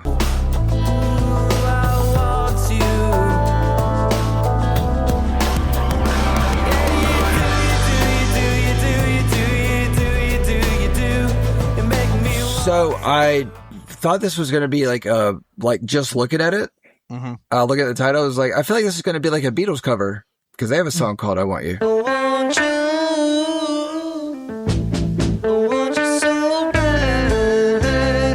But this song feels like it should be in like a 90s Jamiroquai album. This, to me, first of all, let me go on record as saying probably my second favorite song on the album. Yeah, me too. I think this song is gorgeous. To me, this is the slowed down romantic version of Semi-Charmed Life. Not so much lyrically, but we're doing the do's again. But now we're doing it in like this sultry romantic way. And I just think there's something real interesting about track 3 being that. And then now we're here at track 11 and we're doing the do's again in a completely different vibe. I don't know.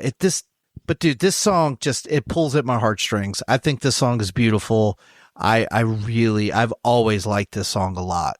See, I didn't hear it as do's. I heard it as the you do that he says. Right. But I get what you mean. But I think my two favorite songs off of this album are the ones that sound so different from everything else, because this song to me started in a very trip hop kind of way.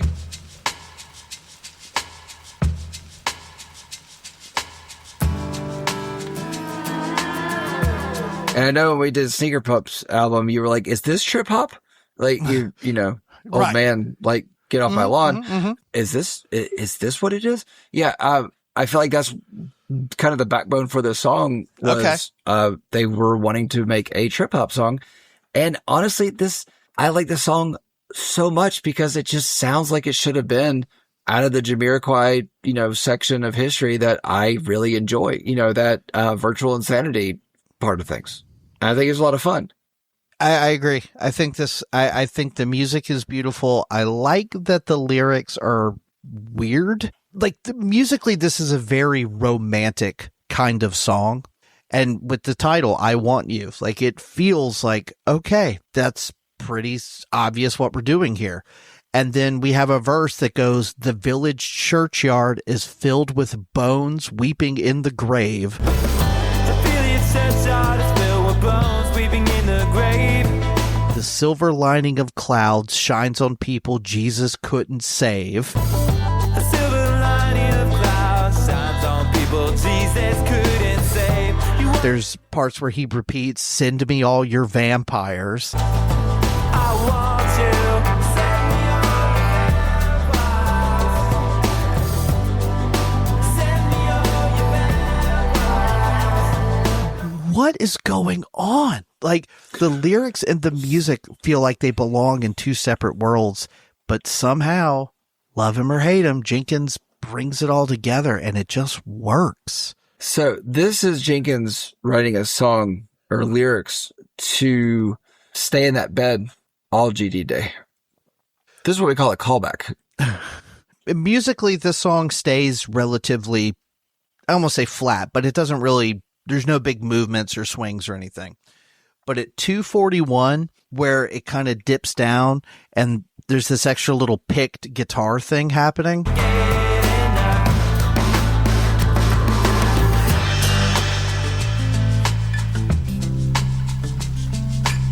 Always really liked that. I think the guitar right there is really sweet sounding. Mm-hmm. All right. Track 12, The Background.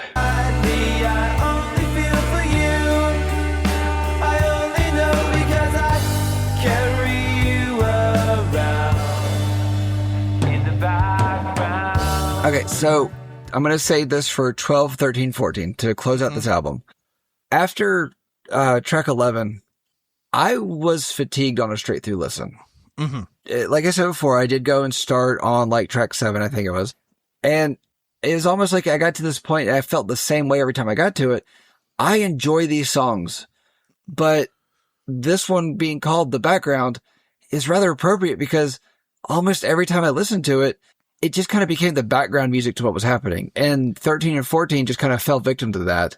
And I don't have a lot of things to say about these songs. I like these songs. Like, I think these are great songs. I think this is a great way to close the album because it closed the album. And I guess I'm talking about the closing before we actually get to the closing, but I feel like these three work together to kind of bring the album to a close. Mm-hmm. Yeah. I don't disagree at all. I agree. I think we've talked about this on other albums. I Want You is a special song. It's a highlight of this album. So everything that's going to come after that, especially after listening to this you've already gone through an album's worth of music. You've listened to 11 songs, and now we have 3 more, and these aren't short songs either. No, this was 4 minutes, 56 seconds. So a 5-minute song. Right. Yeah. And out of these 3, this one might be my least favorite of them, only because I Want You makes me feel all kinds of things, and this one makes me sad. It's a very sad sounding song, and that's not my go-to anyway, but coming after I Want You, it's even harder to sit through sometimes. No, I get that. I never felt like this was an especially sad song, and maybe it's because I'm just, I don't know, emotionally desensitized after all the music I listened to. But I never felt like this was an especially sad song, but it never felt like an upbeat, happy song by any means. It did feel like it was a song about heartbreak. And without knowing the lyrics as well as I know some of the other songs, there's lines about fading into the background.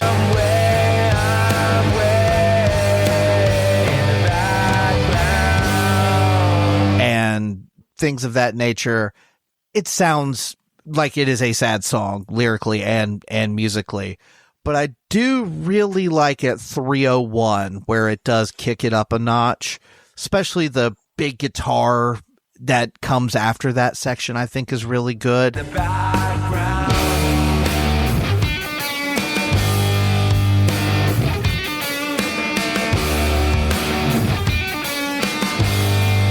This is a long, sad song, and that's just not my jam in general.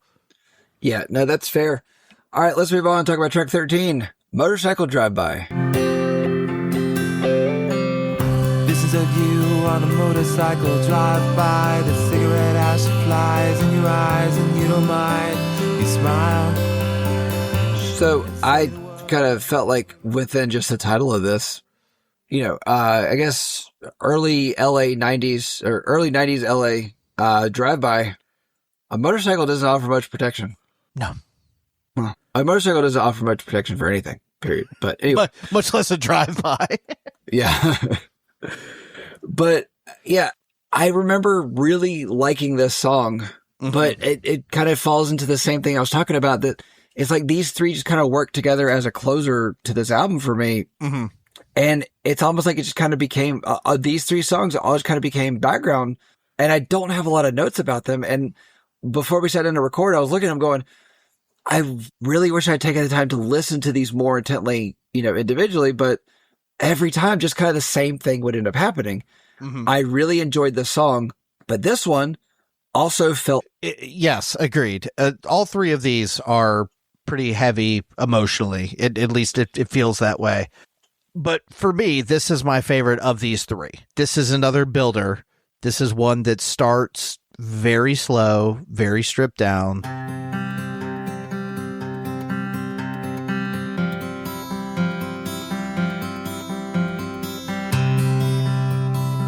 Yes. Just kind of builds and it builds and has a hell of a climax by the end of it. But I think throughout the song, it does some really nice things. At 1 minute, it sort of does this little pause where the guitar kind of does this little lick. Never been so alive.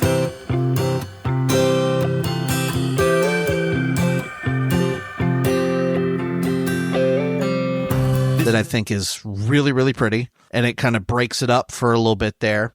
And then it's at 1:32-ish where you hear the drums in the background start to pick things up. You take a piece of me with you. And there's things I would like to do. And you can feel the pickup coming. And then at 2:07 is when you hear the Never Felt So Alive. And that's when it goes full, the guitars are distorted, the drums pick up. I've never been so alive. And it's very driving. I like the chord progression there. It sounds really good. But I feel like it's the burning that he says at 2:30 is when the song really kicks in. And there's this burning, there is this burning.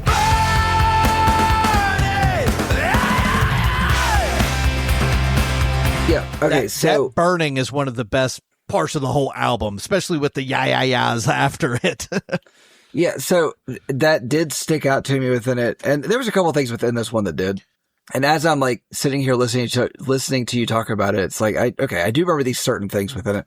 So I do remember it kind of kicking into that. And I remember feeling like would be a great song to drive to at night. Mm-hmm. It just, like a summer night, windows down, just driving along, because the way that it did go into where it kicks in, it's not a sudden kick in. It's a very gradual thing. And then when it gets there, it just felt like a wash. Like it was just not like a wash, like it's not like it's gone away or whatever. It's just like it washed over you. And it's like you just felt it and just kind of went along. So I was like, this would be a great song to listen to on a night drive, summer night, windows down, in silence with a car full of people. And yeah, it's just fun. But when I was listening to this song, the title of the song, Motorcycle Drive-By, I thought it was interesting that that wasn't the line in the chorus that stuck out.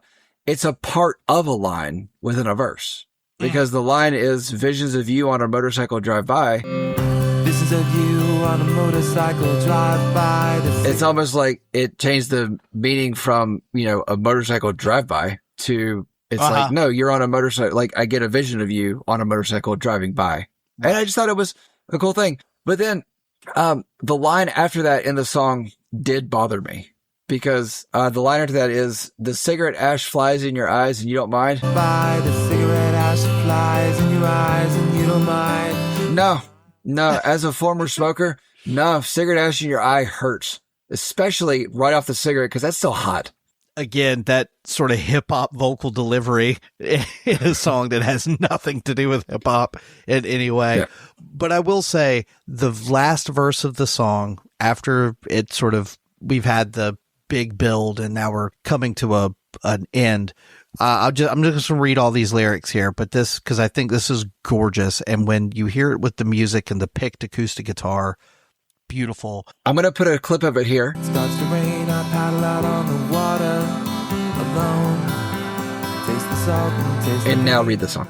Okay. Read the verse. I go home to the coast, it starts to rain. I paddle out on the water alone, taste the salt and taste the pain. I'm not thinking of you again. Summer dies and swells rise. The sun goes down in my eyes. See this rolling wave darkly coming to take me home. And I've never been so alone, and I've never been so alive. Love it. Absolutely love it. I think it's stunning, beautiful. No, the lyrics to this song, I feel like he got more poetic towards the last part of this album, whereas he was more blunt in the beginning, talking about crystal meth and whatnot. And now here we're getting more of an emotional poetry of things. And I think it's got clever lyrics, at least in this song. But I mean, throughout a couple of these songs, he does get more clever in it. And I like that. So anyway, let's close it out with track 14, God of Wine. The god of wine comes crashing through the headlights of a car that took you far. This one was one that I, kind of tuned my ear to a little bit more, even within this, where it was all becoming background music at this point, because I just thought it was a fun thing within it. Because it's a song about alcoholism, essentially. Yeah. But I think the thing that caught my attention was where he talked about astrology at some point in it. I'm looking at the lyrics now, trying to find it. There were certain things that, he says, a star sign out of whack, a fraudulent zodiac. A star sign out of whack, a fraudulent zodiac. Like, that's a fun thing. And, reading the lyrics, it doesn't rhyme like the way it should, because the lyrics are written weird, at least on genius.com. So anyway. Yeah, because of his vocal delivery, there are parts within lines that rhyme instead of the last words and stuff. He's kind of got an odd delivery here. We call that an internal rhyme. Thank you. It's when words within the lines rhyme, but not the last words of. Yeah. Right. Because even when he is singing, there is sometimes a little bit of a hip hop twinge to his delivery, if that makes any sense. So, but yeah, for me, similar to the background, this is a sad song. This is a tough song to listen to. It's obviously about alcoholism and addiction, and it's very sad. And, hearing him saying, I want to know, can we get clean again? I wanna know, can we get clean again? It's like, it just feels like a cry for help. And knowing kind of some of the stuff he's struggled with over the years, this is another one that I have a hard time listening to sometimes. I would be willing to bet that he was struggling with some of those things during this album because of some of the things that he did to the other members of the band. Entirely possible. I think it's a really good song. This is one of those songs that, similar to what you said earlier, I totally see why people would love this song. I think it's a great song. It's just not one that I want to listen to very often because it's hard for me. I've know people that have struggled with that. I've seen it destroy their lives, and the music is beautiful, but it's a hard one to listen to for me. I still think it's great. I'll give it props for what it is, but also to your point, just in the grand scheme of things, we're pushing an hour now. This is a long album. I'm usually about done before this song we get to it. I wouldn't say that we're pushing an album.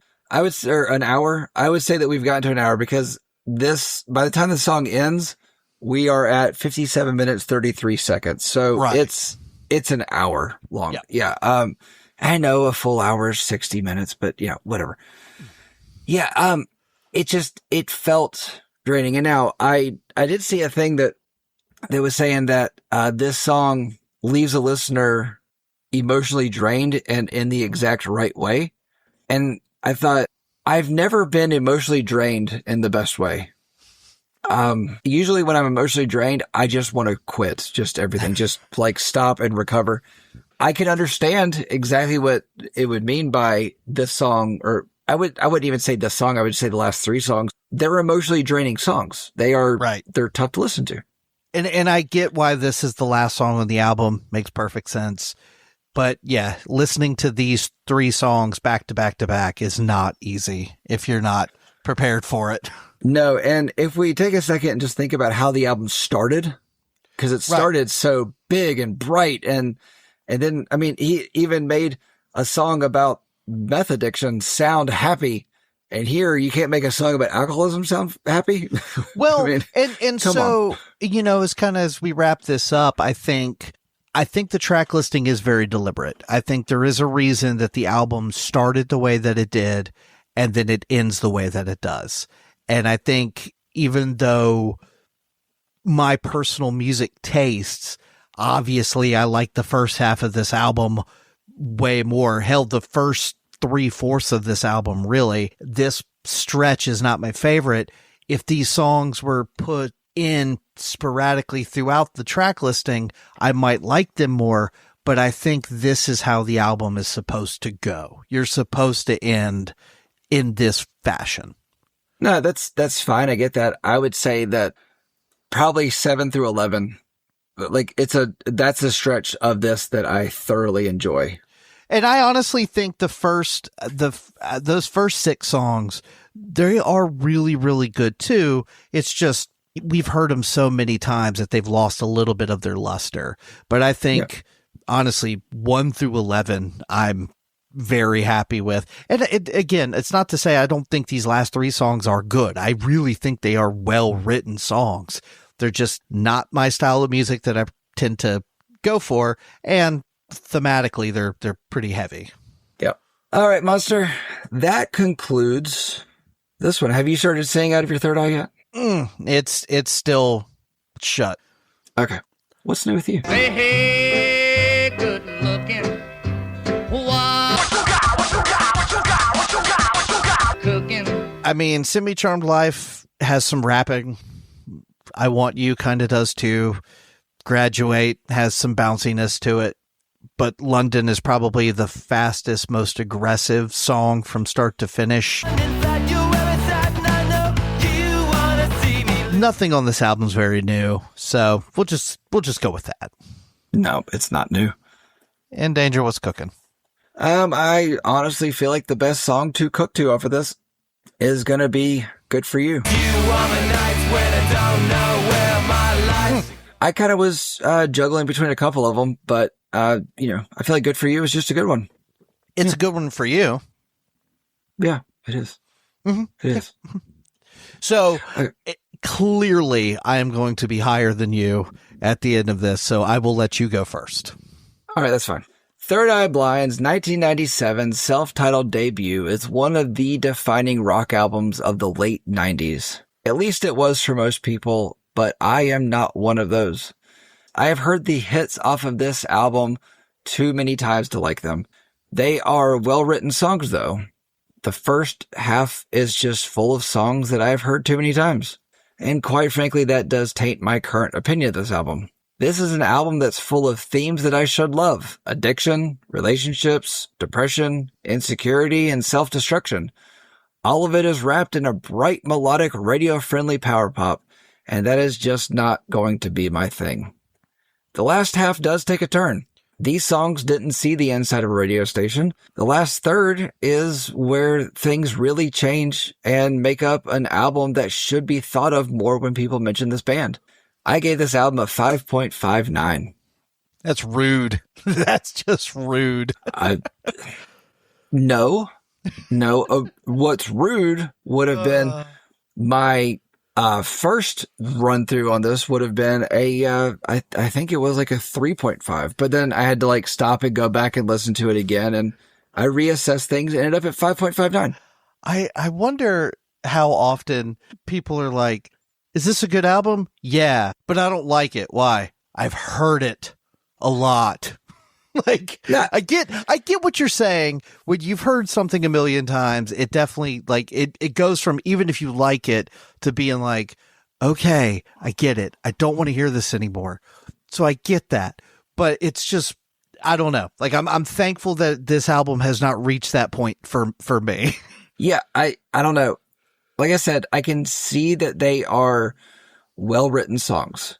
I can see where other people would like them, but they are just not songs for me. Like, that's just, Fair enough. like you've said about many, many other things I've brought to you. You can see where it's good, but it's just not for you. Yeah, but the difference is this is really good, and most of those that you bring me aren't. But see, most of those that I bring you, I think are really good. You're But- mad because so many people like these songs so much that you've heard them too many times. No, what I'm mad about is that you keep talking instead of just giving your closing statement. All right. A debut album by a band can oftentimes be a mixed bag. Usually a band is still trying to find itself, maybe a little rough around the edges, maybe not quite fixed on a sound yet. But then you have an album like this. On Third Eye Blind's self-titled debut album, they have already established themselves as expert songwriters and creative risk takers. The songs, both musically and lyrically, never shy away from taking chances and trying things lesser artists would be scared to say or do. But somehow Jenkins and company managed to pull it off almost perfectly. Hooks for days, but never corny. Catchy, but never boring. Is it perfect? No, but some of those imperfections add to the charm. The songs are all very strong, but it is a little long, so it's not an album I'll often listen to from start to finish. I've taken all that into consideration on my final score. With all of that being said, I still think this very well might be the best power pop / pop rock record of the 90s, and with that, I give this album a 7.87.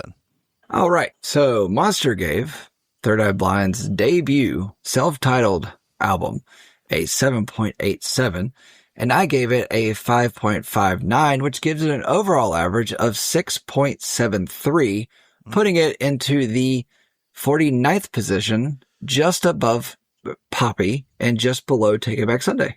I feel like Taking Back Sunday and Third Eye Blind have played together.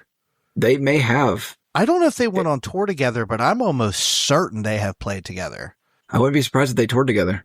Have Taking Back... Third Eye Blind grabbing onto a band that still pulls a good crowd, that doesn't sound as good as they used to. Taking Back Sunday and Third Eye Blind co-starred on the Summer Gods Tour in 2022. Yep. Okay. I remember that. Yep. So they co-starred on it, not co-headlined it? Well, that's what Google said. But yeah, I'm looking at the poster here.